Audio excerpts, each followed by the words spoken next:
My name's Katie, and I'm a liver transplant coordinator here at the Royal Free Hospital in London. I help people through having a transplant every day, and I know it can be a confusing and scary time. The first step is having an assessment to decide if a liver transplant is the best option for you. You'll have tests, scans and conversations with the multidisciplinary team. They need to answer 4 questions. 1. How serious is your liver disease? Do you need to have a liver transplant? And if so, how soon? 2. Are you physically fit enough to have the transplant and to recover well afterwards? 3. What is the anatomy of your liver like? Is there anything that will increase the risk of your surgery? And 4. What is your life situation and how can the transplant team support you after your transplant to help you stick to medical advice and keep yourself and your new liver healthy? This video will explain what happens to help you prepare and know what to expect. Our volunteer Sarah will demonstrate having some of the tests. There are 7 different transplant centres in the UK and the process is a little bit different at each of them. This video gives a general picture. If you aren't sure what happens at your centre, ask your transplant coordinator.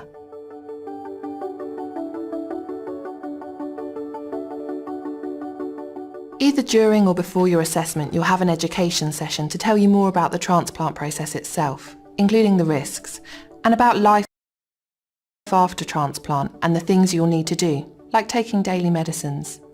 This might be online or it might be in person in a small group. If possible, bring a member of your family along.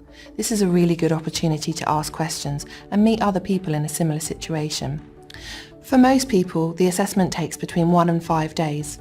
You'll usually be an outpatient, meaning you won't stay overnight in the hospital. Your transplant coordinator can tell you about the arrangements for your assessment. Ask them any questions you have. Some common questions include, where will I stay overnight? Can I bring a family member to my appointments or have visitors? What happens if I need to have a carer to support me? Will an interpreter be available or can I bring someone I know who speaks English? Can I take my medicines as usual before my tests? Do I need to be nil by mouth before any of them? And is there Wi-Fi I can use in the hospital? Bring whatever will help you to stay comfortable and relaxed, or at least distracted. Some good tips for things to bring include comfortable clothes which you can remove easily and pull up for tests, your current medicines and a list of all the medicines you take, test results and doctor's letters about your condition, any letters you have from the transplant centre, a bottle of water, a notebook and pen for you to write instructions and questions in, a phone and a charger, one with a very long lead is best, books, magazines or puzzles.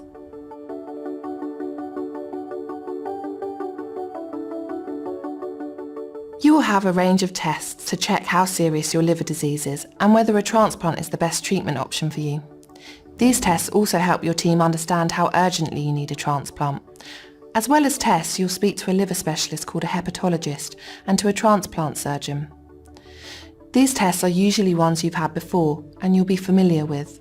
They are blood tests, a CT scan or an MRI scan, and sometimes a biopsy. Different people will have a different combination of tests. Your coordinator will tell you which tests you will have.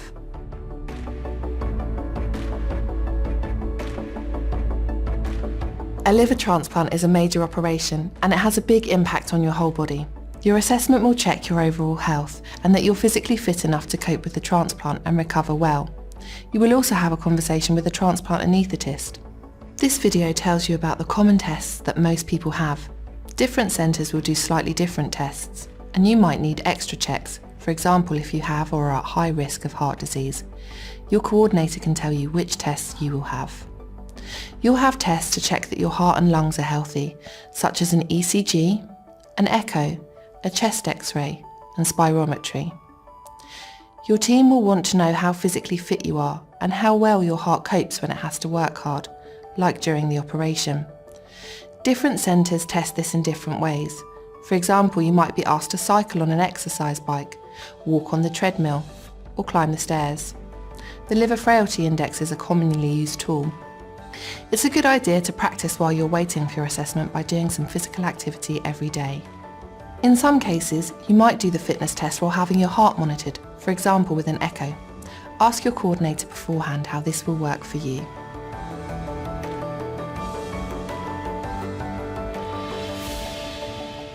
Whatever the cause of your liver disease, you will have a holistic assessment of your whole life. This is so that the transplant team know how they can support you and give you the best outcome possible. You will talk to a range of people, including your transplant coordinator, perhaps a social worker, an addictions nurse, and a psychologist. Hello, my name is Nuala. I'm the clinical nurse specialist on the liver transplant team at the Royal Free.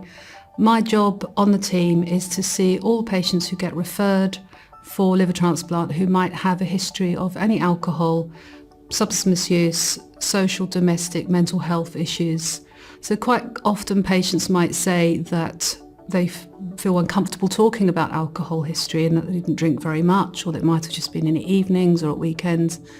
So part of this process is important to share with us all of your history so that we will be able to get you through the treatment process. The reason why we ask sometimes quite difficult questions is because there might be psychological reasons why people drink, and this is also something we can really support and help with, which might not be so easy to access in a community.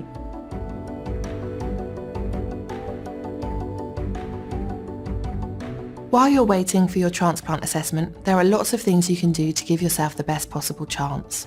My name is Emma and I'm one of the liver transplant dietitians at the Royal Free Hospital in London. My role is to assess your nutritional status and provide advice to help improve your quality of life and maximise your nutrition ahead of a potential liver transplant. As part of your assessment, we will measure your weight and height as well as measurements of your muscle mass.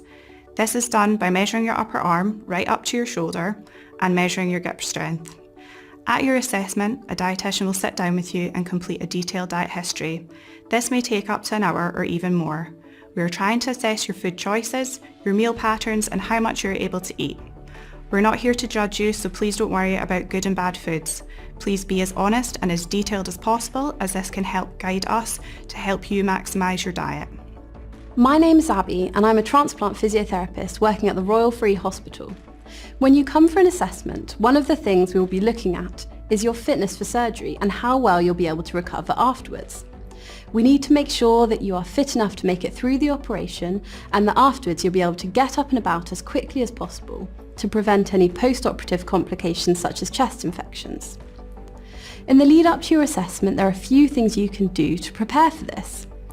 To improve your fitness, you want to think about doing some daily moderate activity. Moderate activity is anything that gets your heart beating faster, makes you feel slightly out of breath and a bit warmer. Try to make it something you enjoy, as that way it is easier to keep motivated. Remember, it's best to build up slowly, even if that means starting with only 5 minutes a day. The only person you're in competition with is yourself.